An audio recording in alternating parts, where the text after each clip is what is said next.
نحمده ونصلي على رسوله الكريم اما بعد فاعوذ بالله من الشيطان الرجيم بسم الله الرحمن الرحيم رب اشرح لي صدري ويسر لي امري واحلل عقدة من لساني يفقهوا قولي۔ قرآن پاک کی یہ آیات ہماری ذاتی زندگی کی اصلاح، ہمارے خاندانی زندگی کی اصلاح اور پھر اس کے بعد معاشرے کی اصلاح میں بے حد اہم کردار ادا کرتی ہیں۔ قرآن پاک میں یہ پہلا موقع ہے جہاں ایمان والوں کو براہ راست آگ سے بچنے کے لیے کہا جا رہا ہے۔ یا ایھا الذین آمنو، اے لوگو جو ایمان لا چکے ہو، مومن ہو، اپنے آپ کو ایمان والا کہتے ہو، اور ایمان والا امن میں آ جاتا ہے نا، ہم سب ایمان لا کر مطمئن ہو جاتے ہیں، امن میں آ جاتے ہیں کہ ہاں ٹھیک ہے اب تو ہماری نجات ہو جائے گی۔ لیکن اہل ایمان سے کہا جا رہا ہے کہ تم چین سے مت بیٹھو، فکر کرو کس بات کی؟ قوا انفسکم واہلیکم نارا، بچاؤ اپنے آپ کو اور اپنے گھر والوں کو آگ سے، صرف خود کو نہیں گھر والوں کو بھی آگ سے بچاؤ۔ ایمان اور آگ دو متضاد چیزیں لگتی ہیں، لیکن یہ ایک حقیقت ہے کہ ایمان لانے کے بعد بھی تم ایسے کام کر سکتے ہو جو تمہیں آگ میں لے جانے کا سبب بنے۔ وہ کون سے کام ہیں جو انسان کو آگ میں لے جانے کا سبب بنتے ہیں؟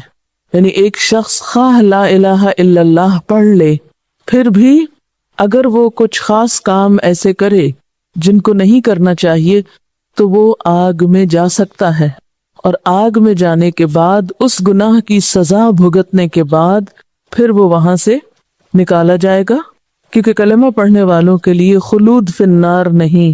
خلود فی النار کا مطلب کیا ہے؟ ہمیشہ کی آگ، وہ کافروں کے لیے ہے۔ لیکن جیسے حدیث میں آتا ہے نا، جس نے لا الہ الا اللہ کہا وہ جنت میں داخل ہوگا۔ ہم اس کا مطلب کیا سمجھتے ہیں کہ بس ادھر لا الہ الا اللہ کہا اور پھر اس کے بعد جو مرضی کام کیے وہ سیدھا جنت میں پہنچ جائے گا؟ یہ نہیں اس کا مطلب۔ اس کا مطلب یہ ہے کہ جو لا الہ الا اللہ نہیں پڑھے گا وہ تو جنت میں کبھی بھی نہیں جا سکے گا، لیکن جو لا الہ الا اللہ پڑھے گا وہ جنت میں جائے گا۔ اس حدیث میں یہ تو نہیں ہمیں بتایا گیا کہ کب جائے گا۔ اس حدیث سے تو اتنا پتہ چلتا ہے کہ ہاں جس نے لا الہ الا اللہ پڑھا وہ بالآخر جنت میں پہنچے گا۔ کچھ خوش قسمت لوگ ایسے ہوں گے کہ جو بے حساب یعنی بلا حساب پہنچ جائیں گے جنت میں، کچھ ایسے ہوں گے جن سے ہلکا حساب لیا جائے گا، کچھ آراف پر پہنچا کر انتظار کرائے جائیں گے کہ جب سب کا فیصلہ ہو جائے گا تو پھر ان کا فیصلہ ہوگا کہ جنت والے جنت میں چلے جائیں گے، جہنم والے جہنم میں چلے جائیں گے، اور کچھ لوگ بیچ میں سٹک ہوں گے۔ یہ وہ لوگ ہوں گے جن کے نیک اور برے اعمال برابر کے ہوں گے، یا پھر بہت بڑی نیکی بھی کی ہوگی اور ساتھ بہت بڑا گناہ بھی کیا ہوگا، تو ایک دوسرے کو روک دے گا۔ یعنی گناہ جو ہے انسان کا وہ اس کی نیکی کے اجر کے راستے میں حائل ہو کے کھڑا ہو جائے گا۔ اب ان لوگوں کے لیے امکان ہے کہ یہ پہلے اپنے گناہ کی سزا بھگتے اور پھر جنت میں جائیں، یا اللہ تعالیٰ ان کو بھی معاف کر دے اور جنت میں بھیج دے۔ ہم لوگ آخرت کے معاملے میں نہایت غیر سنجیدہ ہیں۔ دنیا کے امتحان کی جتنی فکر کرتے ہیں اگر صرف اتنی آخرت کے لیے کر لیں جتنی آپ ایک ٹیسٹ یا ایک پرچے کے لیے کرتے ہیں تو ہمارے بہت سے اخلاق اور معاملات اور اعمال سدھر جائیں۔ لیکن حقیقت یہ ہے کہ ہم آخرت کی اتنی بھی نہیں فکر کرتے جتنی ایک معمولی ٹیسٹ کی ہوتی۔ یہاں ایمان والوں سے کہا جا رہا ہے کہ اپنے آپ کو آگ سے بچاؤ، اور جیسا کہ آپ جانتے ہیں کہ ہر شخص کو پل صراط سے گزرنا ہے۔ وَإِن مِّنكُمْ إِلَّا وَارِدُهَا، تم میں سے ہر شخص اس پہ وارد ہونے والا ہے، اور وہ ہے بھی اندھیرے میں۔ ہر ایک کے عمل کا نور ہوگا، کچھ لوگوں کا نور زیادہ ہوگا، کچھ کا کم ہوگا۔ زیادہ نور والے وہ ہوں گے جنہوں نے اپنے نیک اعمال کے ساتھ ساتھ دوسروں کے لیے بھی نیکی کے راستے کھولے ہوں گے۔ الدال علی الخیر کفاعلہ، وہ صرف اپنا نور ہی نہیں لوگوں کو نیکی کا راستہ دکھانے کا نور بھی رکھتے ہوں گے، اس لیے ان کا نور بہت زیادہ ہوگا۔ اور کچھ لوگ ایسے ہوں گے بد نصیب بد قسمت کہ جن کا نور کبھی جلے گا کبھی بجھے گا۔ اسی لیے تو دعا کریں گے نا، ربنا اتمم لنا نورنا، کہ اے رب ہمارا نور ہم پہ تمام کر دے، کہیں یہ نور چلا نہ جائے، بجھ ہی نہ جائے اور ہم نیچے نہ گر پڑے۔ اس کو آپ یوں سمجھ سکتے ہیں کہ آپ ایک خطرناک پل رات کے وقت پار کر رہے ہیں اور آپ کے ہاتھ میں کینڈل ہے،